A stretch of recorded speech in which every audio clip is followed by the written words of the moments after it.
Hey, what's up, everybody? This is Charles. I want to welcome you guys to another episode of the Dreamerspro Show, where we cover everything from sports, hot topics, classic debates, entertainment, where we give you guys a fresh perspective on things and how we see them. And in today's episode, the topic is the biggest misconception about Giannis Antetokounmpo reveal. So that's the topic I want to get into in today's video. But before we get into that, I want you guys to please make sure you go ahead and hit the like button, hit the subscribe button, and hit the notification bell to be notified whenever we drop our content.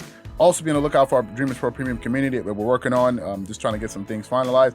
And also be on the lookout for Dreamerspro.com, which we're going to be launching shortly. Just want to make sure we do that the right way. Anyway, let me get into the content here. So today I want to talk about Giannis Antetokounmpo.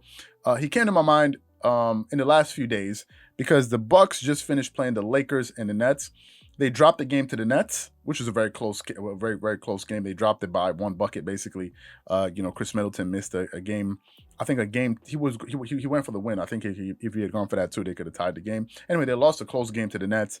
And last night they were beaten by the Lakers. Now, if I go quickly and look at the box score of that game, I think the Lakers beat them pretty decisively. It was a close game, 106 to 113. LeBron was the best player on the floor at getting 34 points, 8 assists, 6 rebounds. So he was the best player on the floor. Giannis Antetokounmpo did his thing, 25 points, 12 rebounds, 3 assists. So he did his thing, right? Now I want to talk about Giannis because I have some thoughts about the guy. Let's talk about Giannis and his history of improvement, right? His first year in the NBA, Giannis came into the league. He was averaging 6.8 points per game. Next season, he went from 6.8 to 12.7. Then he went to 17. Then he went to 23. Then he went to 27.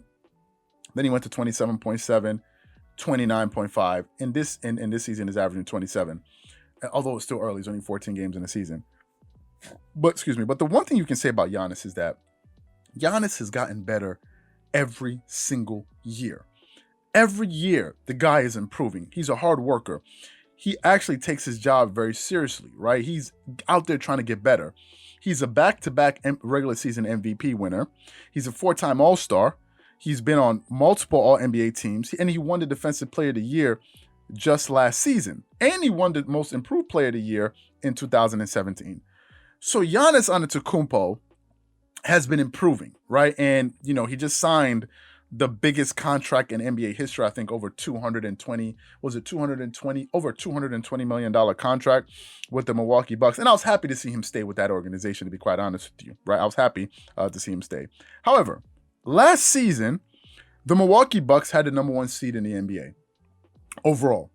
And they went into the playoffs, and I had them going against the Toronto Raptors in the Eastern Conference Finals, but the Raptors were knocked off in a very tough 7-game series against the Boston Celtics.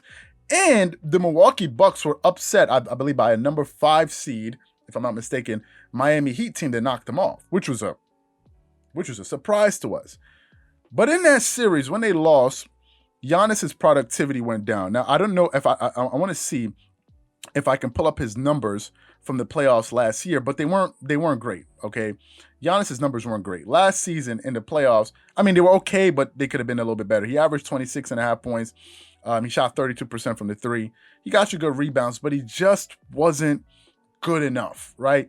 In the playoffs, usually star players need to be even better, right? If you're good in the regular season, you need to be great in the playoffs. That's what Kawhi usually does. That's what LeBron usually does.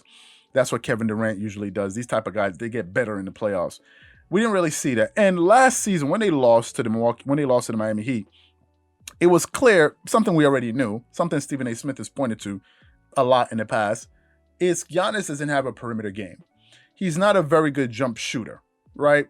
He's just not. He's not a very good jump shooter. He tries to hit the 3. He's not really good. Last season, he shot 30% from the 3. He was attempting more.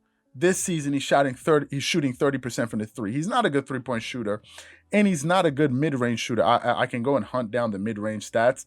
I don't really need to. You guys are fully aware of that. I don't need to go and search for them to explain that to you. You guys know he's not a good mid-range shooter. Most of the shots that Giannis gets are coming to the basket. Him attacking the basket, posting up, or getting putbacks, right? That's what he's good at. He's good at cleaning up a lot of people's mistakes at the rim. He's very good at scoring at the basket, right? And a lot of us have kind of been saying, when is he going to develop a jump shot? When is he going to develop a jump shot? If he develops a jump shot, he's going to be the best. And I think the problem we're having is that, or the mistake that we're making, is that we're comparing Giannis to a LeBron, to a Kawhi, to a PG, to a Kevin Durant. When Giannis, we forget that Giannis Antetokounmpo is a power forward. Giannis Antetokounmpo is not a small forward or a 2. He's a power forward. Yes, they list him as a forward, but Giannis is not a small forward. He's really a power forward masquerading. He's a 4 masquerading as a 3. And because some of us kind of think he's a 3, we expect him to be able to shoot like a 3, or even in some cases like a 2. But that's not Giannis. Giannis's strengths lie in his defense. Giannis can play out of this world defense. He's a very, very, very good rebounder. I think, like, even though his rebounds are down this season, no, he's averaging 27 and 10 this season, right? He's a very good rebounder. But last season, rebounds, he averaged 11.44. Season before, he averaged Last season, he averaged 13.6. The season before, he averaged 12.5. This season, he's averaging 10, but Giannis is a great rebounder. He's fantastic at attacking the rim. He's a very good shot blocker. He can get you about 1 shot per game. Good at putbacks. He's good at pacing the pace. He can handle the ball. He can bring the ball up the court. And occasionally, he can hit a jumper or a 3. Occasionally.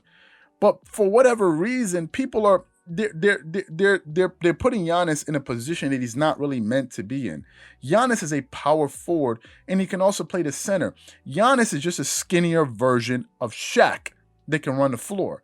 What Giannis needs is a superstar 1 or 2. He needs a superstar point guard like a Kyrie Irving, or very good 2 like a Bradley Beal.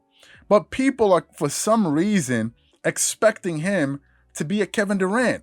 He's not going to be that. He's not that type of jump shooter. He's not going to be that type of shooter. Hell, there are not a lot of people that are going to be. He's not going to be able to shoot like Paul George. Giannis is not being. They're mischaracterizing him. He's a power forward. And the minute that people begin to understand that, then I think people kind of understand the appropriate expectations that you should have of him. He's doing all of these things. He's averaging all of these points. But he's kind of like positionless. He's playing the 3, the 4, in some cases the 5. What Giannis needs is a superstar perimeter player. Kind of like what Shaq needed with a superstar Kobe. I'm not talking about a Drew Holiday. I'm not talking about a Chris Middleton. I'm talking about like a Kobe Bryant, Dwayne Wade type player. If you get Giannis that type of player, Giannis doesn't need to focus on shooting 3s. He can, but he doesn't need to. Shaq didn't need to focus on 3. Shaq would just dominate you in the paint, which Giannis can dominate anyone because he's the most physically imposing basketball player. He plays with the most force of any basketball player in the NBA.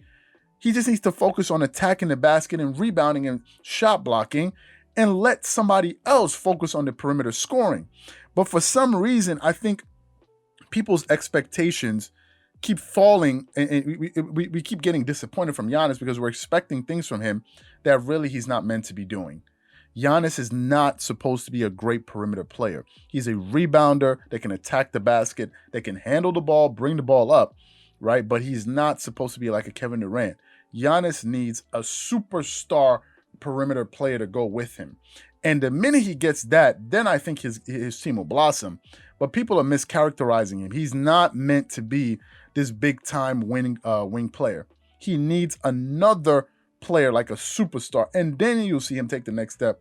And Chris Middleton is not the guy.